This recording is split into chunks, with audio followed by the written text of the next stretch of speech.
Here you have the School Action Fund team joining you for this webinar. We have Chris DeWitt, the Director of the Division of System Support. My name is Laura Hyatt. I'm the manager of the School Action Fund team, and Gabby Monreal, who is a district support specialist. You have our email here, the School Action Fund at tea.texas.gov. And here's the agenda. We'll be going through an overview of LASO Cycle 4, the application process and timeline, a deep dive, and the next steps.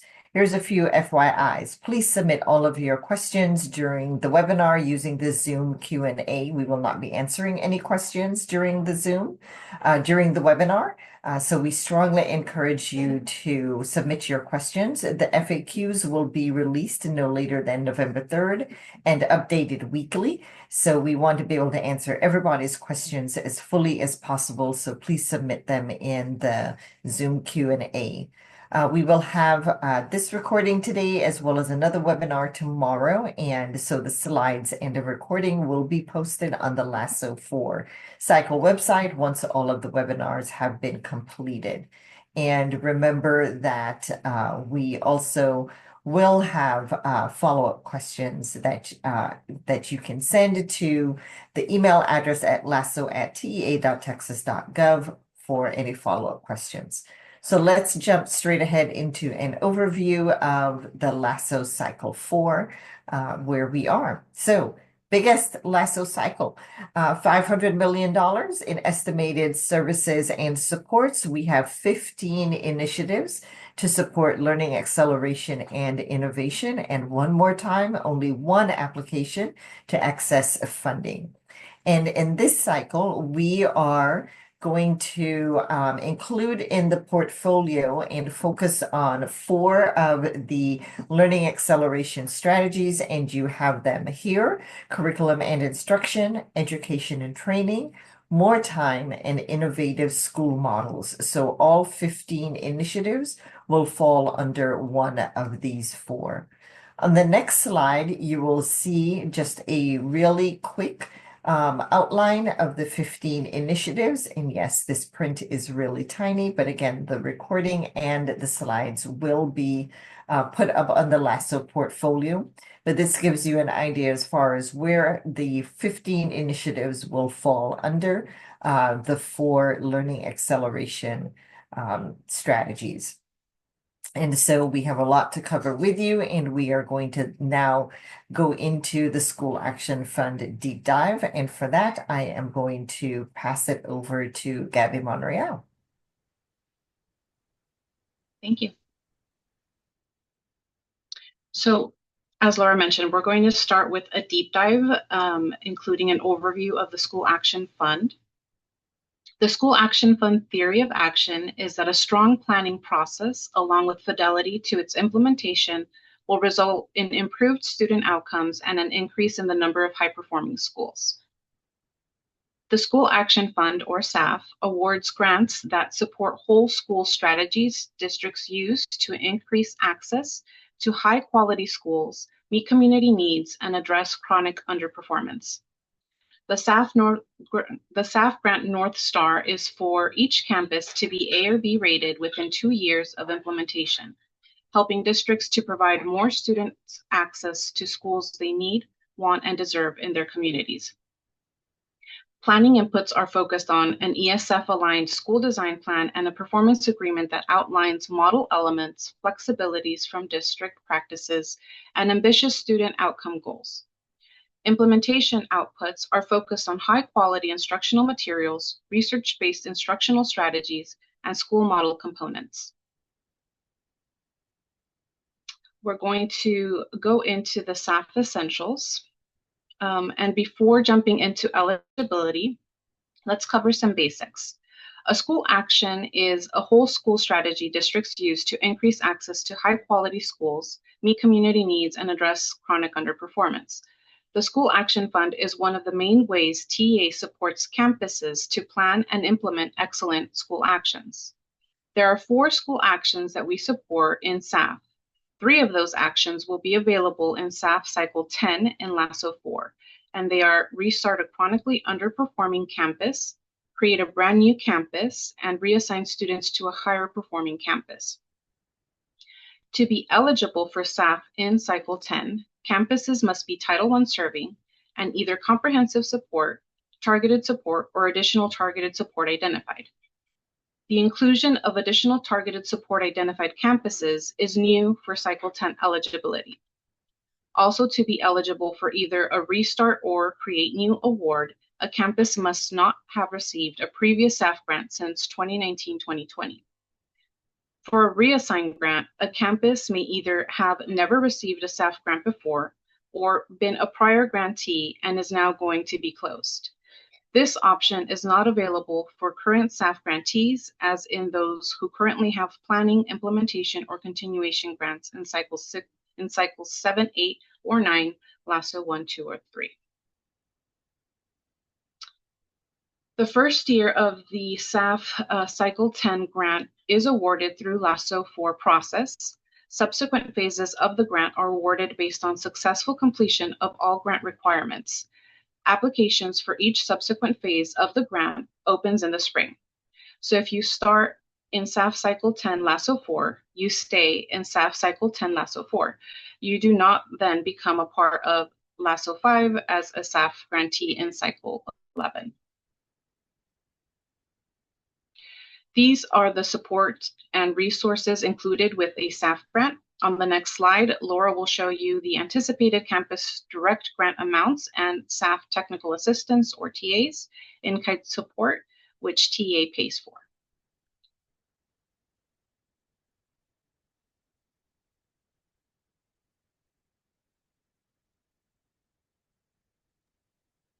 So as Gabby mentioned, we have 3 actions that are going to be supported in SAF Cycle 10. And here are the amounts that are planned for awards for the first phase, which is approximately 15 months from March 1st, 2026 through June 30th, 2027. So for the restart action, the planning awards will be $185,000. And that's going to be the same also for create new school and reassign. So across all 3 actions, the planning amount is going to be the same, 185,000. That's the plan award. And then on this slide, you also see that we've included what the planned amount will be for School Action Fund technical assistance providers. And remember that this amount is paid directly by TEA and is not deducted from the direct to district, direct to campus grant. And then for grantees that apply for a straight implementation grant without a planning grant, you have the amounts here that are the planned award amounts for the different actions. You will note that we are not planning to award any implementation grants for create new schools. We really want to make sure that for any applicants who are applying for create new schools, that there is a strong planning period for those grants. So if we move on to the next slide, we're going to talk about the commonalities across all school actions. And so regardless of all school actions and or models, all School Action Fund campuses include the following key elements. Most of these should be familiar. Effective school framework, that your school design plan needs to be aligned to that.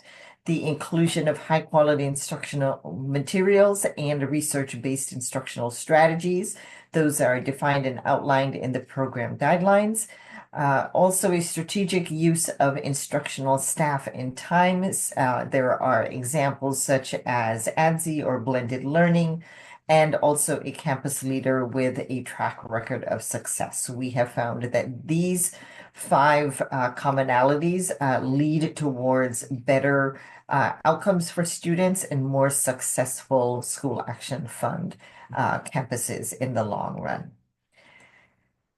So let's move into a deep dive about which actions are available in Cycle 10, along with the governance types and models. And for that, I'm going to hand you over to Chris DeWitt, our Division Director. Hi, everyone. Thank you for your interest in the School Action Fund. Like Laura said, I will be talking through all the actions, governance types, and models to see how they all fit together. So, the first question, if you're considering applying for the School Action Fund, is to select the action that's right for your district and campus and community needs. There are three actions we support. We can kind of click through that. Um, Restart. And on the next slide, we're going to talk through why might these be the right fit for you? What are some questions you could ask? So I'll just describe them here, and then Laura will talk through some considerations. So first, for restart, we're going to replace the campus leader and the majority of teachers and incentivize the highest performing teachers to implement a new research-backed turnaround model. This is really the bread and butter of the School Action Fund. These high touch, high intensity turnaround strategies. Um, Create new is the second action, where we're going to launch a brand new campus with an evidence-based school model. And the third action is reassign. Close a low-performing campus and reassign students to A or B rated campuses. So after you consider the action, for restart and create new, you need to consider the governance type. Um, These restart and create new could be run as a district-run campus, directly run by the district, or as an 1882 partnership campus. And Mary Awalt on the line will talk us through what that entails, what a Texas partnership is further on in this webinar. For the reassigned model, since the campus will close, there is no governance type. And finally, you'll select the school model. We'll walk through some real-life examples of each of these school models in an upcoming section.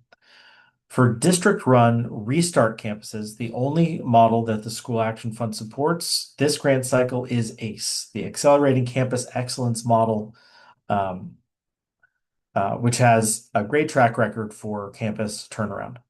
For district-run create new campuses, the district will choose, and the only option is advanced STEM. This is the model that has the best track record through the School Action Fund. Um, for partner managed campuses, the model is really dictated by the district needs and the partner that is ultimately selected. For turnaround partnerships, they must meet certain requirements to qualify for turnaround benefits. Namely, the organization selected by the district needs to have managed multiple campuses for multiple years and have a track record of success. This makes sense when you're thinking about these are campuses that need restart. They're F-rated campuses, in some cases chronically underperforming. They need a partner who knows how to get the job done at that campus. For innovation partnerships, they have more latitude in terms of the school model and the partner selected, and it really depends on the district as authorizer and what they're looking for in a partner. But ultimately, this organization must be ready and willing to fully operate the campus on day one. And as you can see in the bottom right corner, some of these options come with additional per pupil funding. 1882 or Texas partnerships in many cases bring additional revenue. Smaller districts might not generate as much revenue as larger districts. Resource campuses, which I'll talk about in a subsequent slide, will also come with additional dollars to support the campus. And it's actually the same funding methodology as 1882. So smaller districts might not generate as much funding as larger districts. And now Laura will talk through why certain actions might make sense depending on your district needs.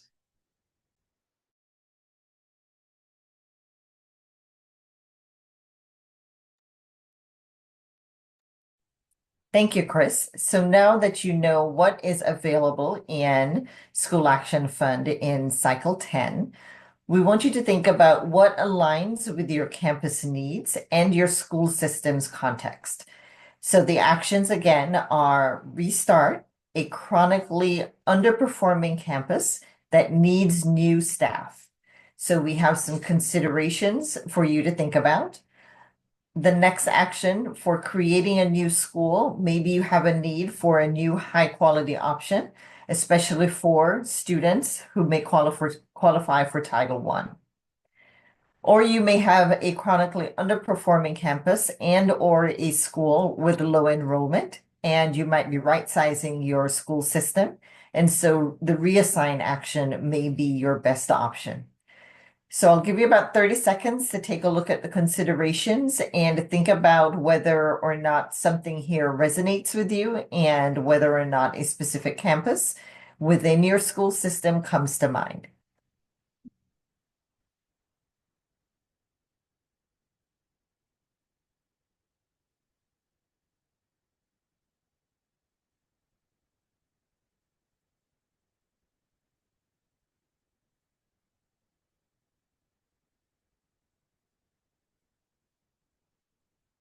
And to Chris's point, he has made a note in the chat that really the only staff action that could result in a pause in accountability sanctions is a restart turnaround partnership. So something for you to keep in mind. So these three actions have shown the highest ROI, especially in terms of student outcomes. They are challenging to implement well. However, we have seen that when they are implemented well, again, the result for student outcomes is better than others that we have seen for students. So I'm going to start off by giving you a short example and then turn it over to Chris to talk about resource. So to give you an example of a restart, a successful restart action in a district-run ACE model, this is Carver sixth grade STEM Learning Center in Lancaster ISD. Carver had been a consistently underperforming campus, and because it's the sixth grade campus in the district, whatever happened at Carver really impacted their secondary results for middle school as well as high school. So they really wanted to do the ACE model to incentivize high-performing teachers in content areas to come to the campus and then assign student needs, students with teachers based on student needs and teachers' strengths. And so after 1 year of implementation, the campus has not only moved to a B rating, but they've also earned two distinctions. So again, the ACE model may be challenging, but in terms of student outcomes, we really do see a high ROI. So I'm going to hand it over to Chris again to talk about resource designation. Great. I mentioned on a previous slide that certain campuses may earn additional revenue through the resource campus designation. So this is a quick explainer on what that resource designation is. Designated resource campuses receive additional per pupil funding as long as they meet certain requirements, including implementing the ACE model, having an ADSE calendar or additional days school year calendar, and having a certain percent of teachers with a teacher incentive allotment or TIA designation. There are other requirements, but those are the main ones. As you can see, there's a nice fit with the ACE grant support that the School Action Fund provides. So any eligible campus that receives an ACE grant will also receive support to apply for this designation by the end of the grant period and thus sustain the model as long as they continue to meet the requirements. This funding, again, for larger districts, it tends to be a little bit more, could be $900 to $1,000 per student. In some cases, up to $1,300 per student as in perpetuity, as long as you continue to meet the requirements.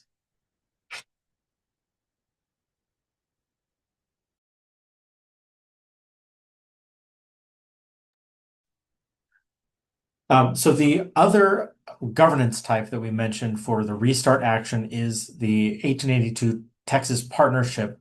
And for restarts, you're really looking at a turnaround partnership. So this example shows Midland ISD, who has partnered with an organization to run Sam Houston Collegiate Prep which was a chronically underperforming campus that is now rated an A through that partnership.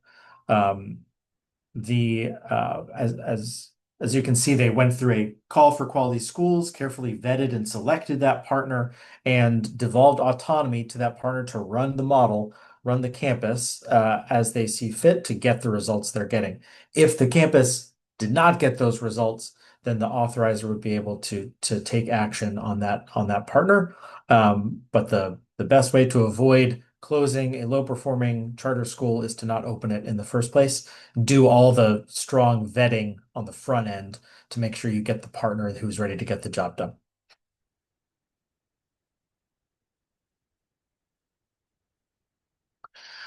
So now we're moving into the create new action, and we'll start with the district run create new actions. For district run create new actions, grantees name a principal fellow to participate in a year-long cohort-based professional learning fellowship, in addition to receiving a one-on-one coach. This new school design fellowship is best in class professional learning and coaching that sets up that school leader to run a great school on day one. That support continues through the continuation years, if awarded the continuation grant after meeting all planning milestones. And now we're going to look at some examples of new schools in action, and I'll pass it over to Gabby. Thank you, Chris. So here we have two examples of district-run advanced STEM. Here you see how one district, Lubbock ISD, has used the School Action Fund to support the creation of a couple of new schools, which are both doing very well.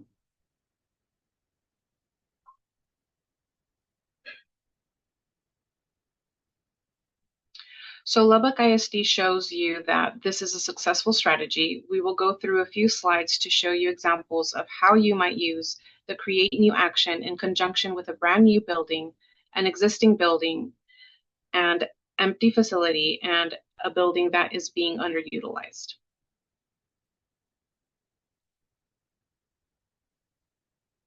So here we have some examples of utilizing a new building.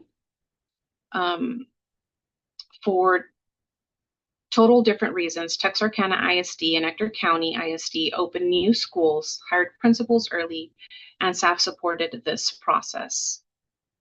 You can see here the initial problems that they started with, their solution, and the result.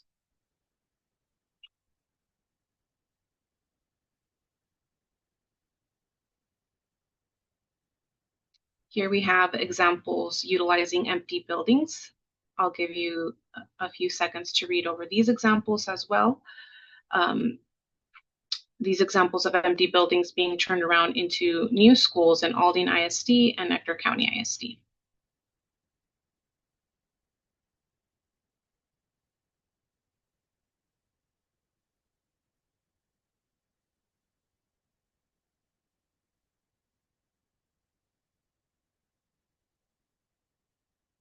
And here are some examples of underutilized buildings.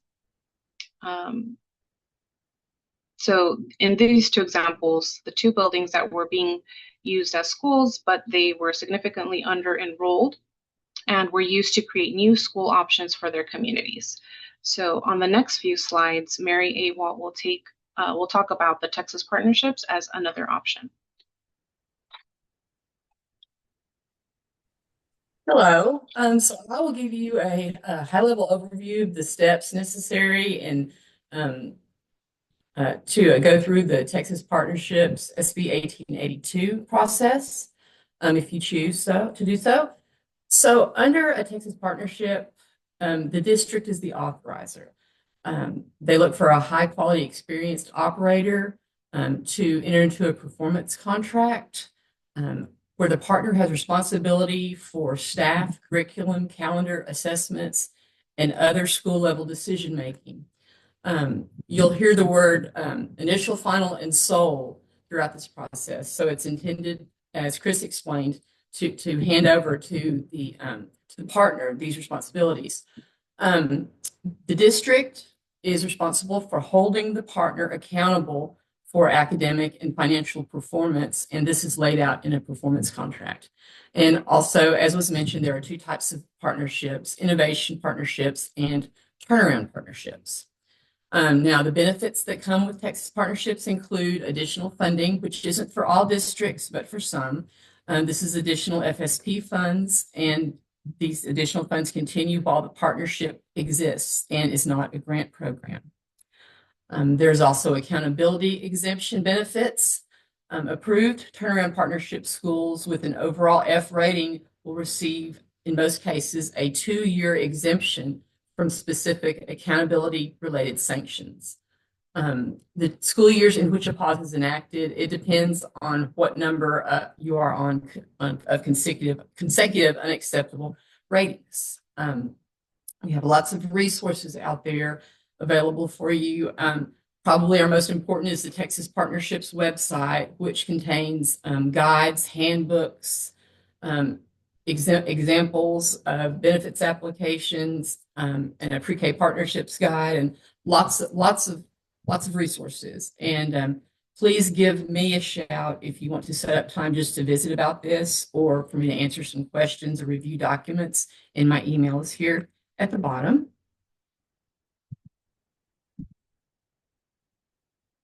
Okay, yeah. So on the left-hand side is an example timeline. You can see that in a perfect world, this is a really long runway, but it is variable depending on your needs, and we will work with you as best we can. For Texas Partnerships benefits that begin in 26-27, I'm going to give you a rundown of some of the deadlines. So we have a series of 3 webinars that potential partnerships districts are and operating partners are required to attend, and we have a series coming up next week, and also October 28th through the 30th. And the sign up, you can register for these webinars on our website.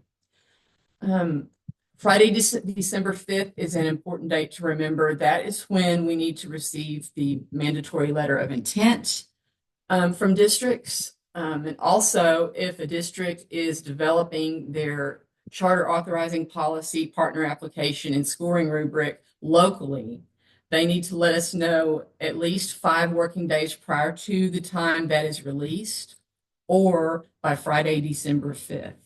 This is to give us a chance to look at it before it goes out there and make sure it meets all of our requirements. And the very last deadline for the Texas Partnerships Benefits application is Tuesday, March the 31st at 5 p.m.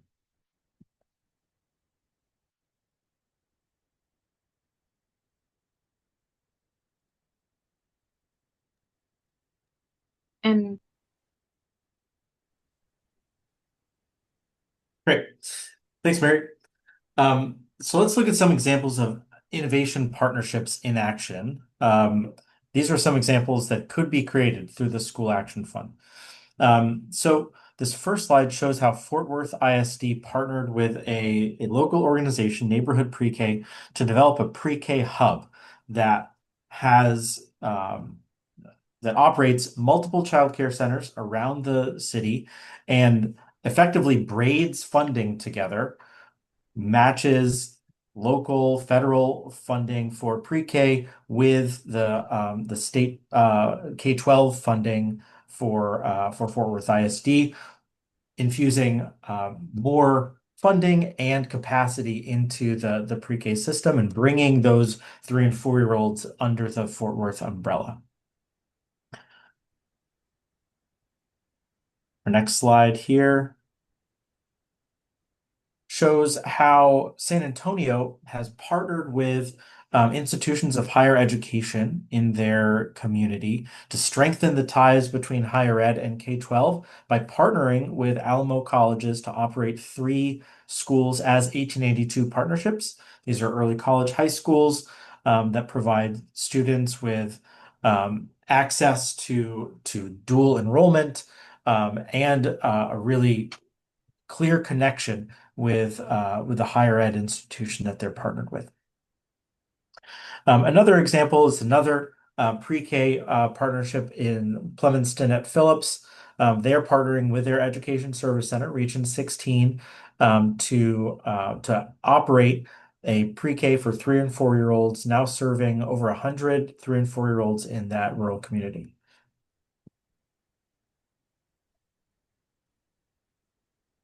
And our final action is the campus reassign.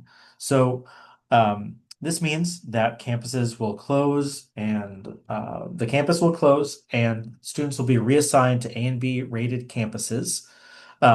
If awarded continuation funding after the planning year, the continuation funding will follow where the plurality of students went, as long as that campus is a Title I campus. So that's the important thing to know about. The School Action Fund supports Title I campuses. As long as students are reassigned to A and B rated Title I campuses, then the continuation funding will go to support that campus. Two examples here. Como Montessori in Fort Worth ISD was suffering from declining enrollment and low performance, and Fort Worth decided that the best thing for students was to close that campus and reassign those students to higher performing schools in the area. So they did the tough work of holding back seats at these B-rated campuses so that students could continue their education there. Ector County undertook a pair of school actions. They actually did a school closure and then repurposed that facility for an early childhood education center. In both cases, though, the main thing is that we're helping students trade up in terms of school quality.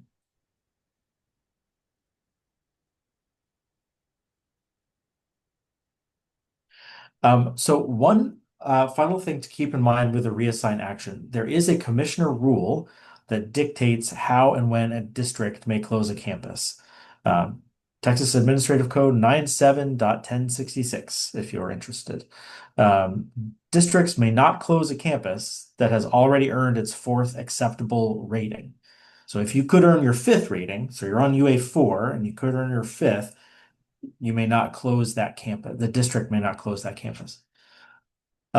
Some other considerations, the grant requires, as I mentioned, students to be reassigned to A and B rated campuses. And as long as that campus maintains an A, B, or C rating the following year, the reassigned campus, may close. But per the rule, if the receiving campus earns a D or F rating, then the reassigned campus's rating will follow the plurality of students. And because of this, the receiving campuses that are Title I may receive continued support through the School Action Fund after the planning year to ensure that the receiving campuses maintain and exceed expectations.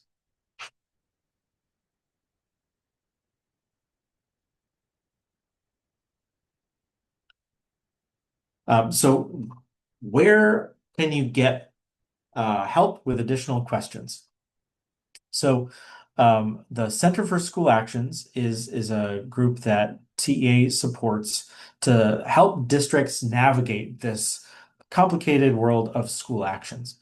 There are office hours specific to each action that are linked here that you can go ahead and register for and have some thought partnership with the Center for School Actions. CSA staff will also be available for one-on-one meetings to answer School Action Fund questions. There are also playbooks for ACE, Advanced STEM, and other models on the Center for School Action's website. There are also partnership resources that Mary mentioned that are linked there as well. I'll hand it over to Gabby, who will talk through some highlights of the program assurances and requirements, but make sure to read those program guidelines thoroughly for anything that we're not covering here.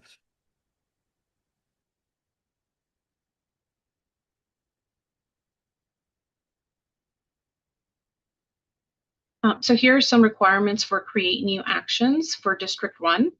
A District 1 action must select a campus leader by June 5th, 2026, commit to the campus leaders' full participation in the new school design fellowship program beginning summer of 2026.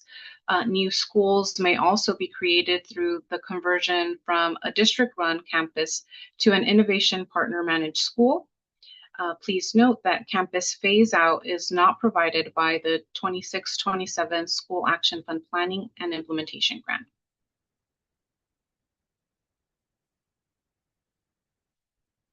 Here we'll take a moment to read these assurance highlights, most of which are familiar. New are the SAF FOI review and evaluations. SAF FOI reviews are really formative walkthroughs completed by SAF TAs. This will be the third year that SAF TAs will be doing these. What is different now is the tool. SAF TAs will be using the same tool that the independent third-party organization, currently TTU, Texas Tech University, will be using for the SAF FOI evaluations. TTU will complete SAF FOI evaluations during the fall semester of Year 1 Continuation and Implementation Grants. To support the coordination at the district level, fiscal chiefs will attend at least 2 meetings per semester with the TEA SAF team. Here are some additional requirements for all actions. Pay close attention to the dates here. By May 31st, 2027, so before everyone leaves for the summer, performance agreements, or in the case of partnerships, contracts must be signed and uploaded to the appropriate ShareFile SAF folder for each grantee. Board of Trustees must complete their training by Gate 3 of the first year of the grant, whether it is a planning grant or an implementation grant. This training may be one of the 3 options: SAF Board of Trustees training, SGS Board of Trustees ongoing coaching, or Lone Star governance. If you apply for an implementation grant, you must already have planned the action prior to an award in March 2026. If you reach the oral interview phase, we will ask about this process.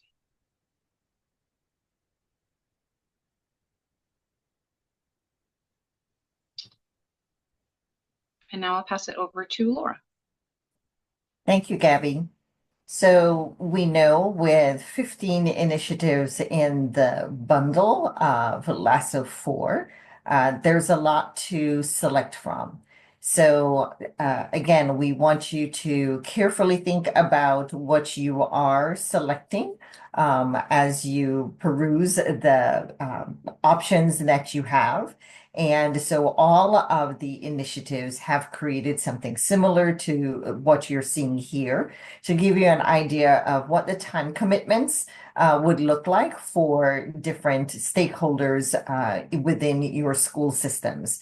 So we really want you to not only take a look at what it would mean if you selected to apply for the School Action Fund grant, but also any other grants as well. So just wanted to put this here for you to take a look at. And again, when the slides are posted on the website, not just for SAF, but for all of the initiatives, you can really take a big picture look at what this would mean for your school system.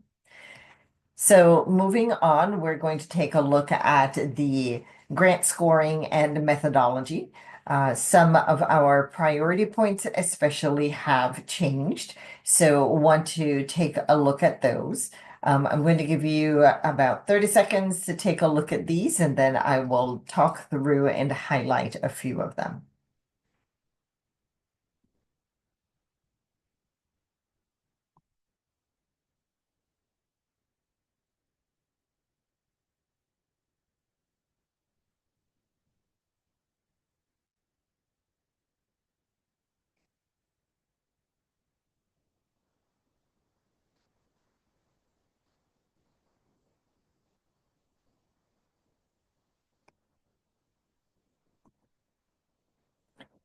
So some of the priority points are similar to before. We have the low achieving campus, the economically disadvantaged campus.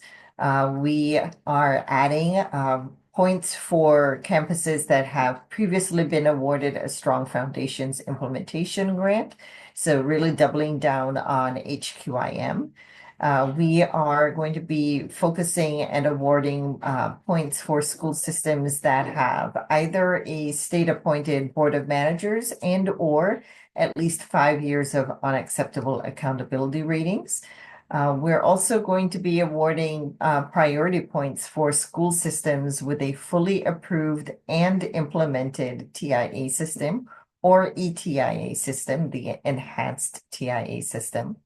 The next one is pretty familiar to everyone for school systems that have an Office of Innovation or Transformation. And then we will also be looking at school systems that have implemented ADSI calendars, as well as those that have at least 165 school days, meaning that we're really taking a look at supporting school systems with those that have 5-day school weeks. So those are the priority points for SAF Cycle 10. Moving on, the award methodology, similar to what we have had for several cycles, for any campuses on behalf of which school systems apply, we will confirm that they are Title I serving, that they are comprehensive targeted or additional targeted. And remember, it's an and, Title I serving and the federal designation. And then based on priority points, it'll be the top 50 that are invited to the interview. Any ties throughout the awarding methodology and scoring process will be based on the higher economically disadvantaged percentage. For new schools and campuses that have not yet been identified, we will use the school system's average. And then to determine finalists, we want applicants to meet at least 80% of the overall points. And then when it comes to awards, we plan to award funding in the order of, as we've said before, the highest ROI actions. And again, that will be restart, then create new, then reassign. It's said throughout the program guidelines, I think maybe 2 or 3 times. And this has been at least for the last couple of cycles, so this isn't new either. But across all actions, it's a maximum of 6 awards per school system and a maximum of 4 awards per action per school system. And just to let you know, the application, when you're actually going through the application is created in a way to actually not allow you to select more than. So it will stop you from doing that. So that's kind of a fail-safe for you. So just to give you 2 examples. So maximum of 6 awards across all actions. So let's say you apply for 4 restart actions, and then you try to put in 3 create new actions. The application will not allow you to do that because then you're trying to apply for 7 actions. And so you will get a warning that you're trying to go over the 6 awards. And then for the second one, the maximum of 4 awards per action.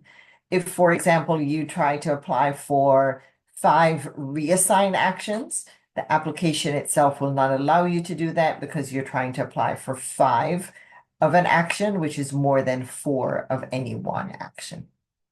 So again, the application itself is set up as a fail-safe to not allow you to do that. So this is just a repeat of what's in the program guidelines. The only thing that I'd like to highlight here is just that if the campus leader has been identified and selected, it's really beneficial to have the campus leader included in the interview. We have found that the earlier, the better the campus leader is involved in this process. So we really strongly encourage that they are included in the interview. Going on, we are usually asked who are the anticipated approved SAF TA providers. These are the ones that we anticipate based on the actions and models that are available in SAF Cycle 10. These are the SAF TA providers we anticipate would be matched to any grantees. So again, these are all long-term SAF TA providers. If we move on to the next slide, these are, again, in accordance with recent executive orders, this language is included in all program guidelines, and so you will be able to spend some time reading this, included for all initiatives. So closing and next steps. This is just the award timeline. Just to let you know, anyone invited to an interview, the application window closes on December 3rd. We are expecting to hold interviews between December 8th and December 19th. We're hoping to actually end December 18th. So that will give you an idea as to the window of when we are planning to hold interviews. The ultimate goal is to announce awards really early in February. You see here on February 2nd. And then NOGAs hopefully to be sent out in March through May. The earlier, the better. So that is the game plan here on the part of the agency. Remember, moving on to the next slide, remember that, again, by 5 p.m. Central Standard Time, so really want to say that again, 5 p.m. CST on December 3rd, your application must be submitted. Please don't wait until the last minute. We have had applications come in late because of different time zones or because of technical issues. So really want to stress that if you have an outage, if you're on a different time zone, that can impact when your application is submitted. So please don't wait until the last minute to do so. There will be office hours for SAF specifically, and so they are going to be listed here, and there's another webinar tomorrow. And Chris already mentioned that there will be specific CSA, Center for School Action webinars as well. There's also an email address, laso@tea.texas.gov, as well as the School Action Fund email address. And so please send in any questions that you have. We will include them in the FAQs, and the FAQs will be updated weekly and then posted again on the LASO 4 website. So please make sure you check that regularly. Change requests. Again, change declines and change requests are not advisable because it's not a typical competitive process. So if declines are requested, they're going to be considered on a case-by-case basis, and this could also raise your federal grant risk level in the coming year. So again, earlier when I said please be really careful when you're considering which of the 15 initiatives that you are applying for, think of the time commitment, think of your school system needs, and what you are really needing versus potentially wanting. The next slide really gives you an overview of what's happening in the timeline. You see the program webinars, and the link is there for tomorrow for registration. Some suggestions on next steps as far as visiting the website, and some additional resources that are available. Everything from a one-pager, a prioritization guidance document, and a selection tool, and some roles and responsibilities. And one more time, here is some more information for you regarding, or a repeat information regarding some more sources for you, as far as some more office hours that will be available from the Center for School Actions.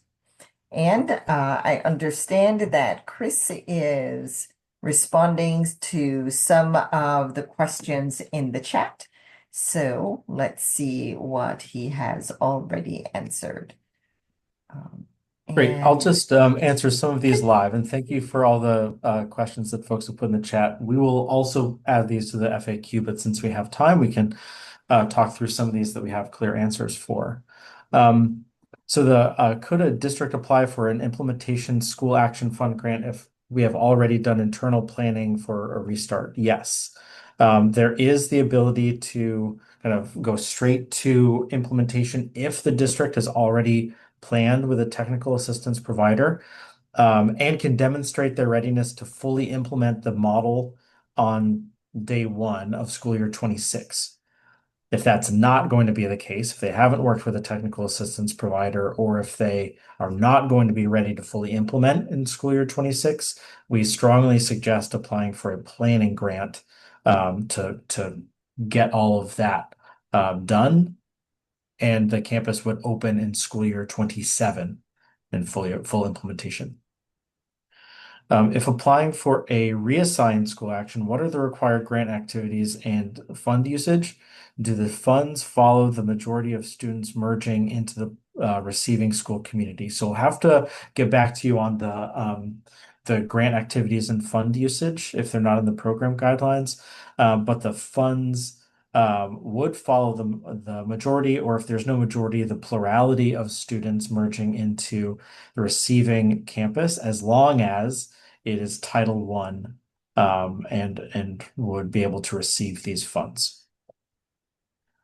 What is the required timeline for a restart? This information is on the program guidelines. Apologies for the lack of clarity there. It might be worth joining one of these webinars and having some one-on-one time with a member of the Center for School Actions. But basically, we're talking about two timelines. A campus that is ready to go in school year 26 could apply for an implementation grant. A campus that is not ready to go in school year 26 needs that planning year, would apply for a planning grant, plan in school year 26, and implement in school year 27. And yes, the technical assistance providers for the School Action Fund, Laura mentioned, these are matched by TEA. They're not selected by the district, and I believe they are all listed in the sample there. Laura, anything that you would add that I missed? There's a couple of other questions that I am seeing. So one is, if applying for an implementation grant for Restart, can grant activities and funds begin use as soon as March 2026, or is it limited to the upcoming school year 26-27? So the grant would start March 2026. So yes, activities and funds can start then. And again, remember, for implementation grant, you must have already planned with an approved staff technical assistance provider, and be ready to actually implement. Another question, if a campus is closed and students reassigned, what is the length of time that the building needs to be vacant before we could create a new school within that building? That is generally one full school year, but that is also something that we can clarify more in the FAQs, and I would suggest the same thing, that you attend one of those to create new webinars so that you can get further details specific to your question.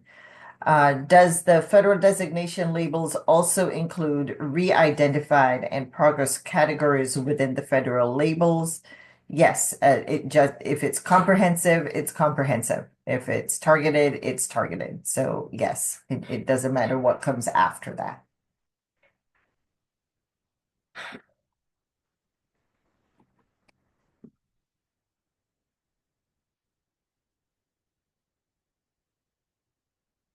All right, I think we have answered all the questions, and we will include those questions in the FAQs anyway, and add any additional information that we have, and any clarification. As far as when you were asking about timelines, remember, it is to a certain extent on a case-by-case basis what the grant is about as far as the grant funds. The grant is a 1-year grant. So that would be from, well, technically about a 15-month grant, March 1st, 2026 through June 30th, 2027. So hopefully that clarifies a little bit on timeline as far as when you may actually use the grant funds, as opposed to a specific timeline for a school. So we will remain here at least a few minutes past 10:30, just in case there's any additional questions.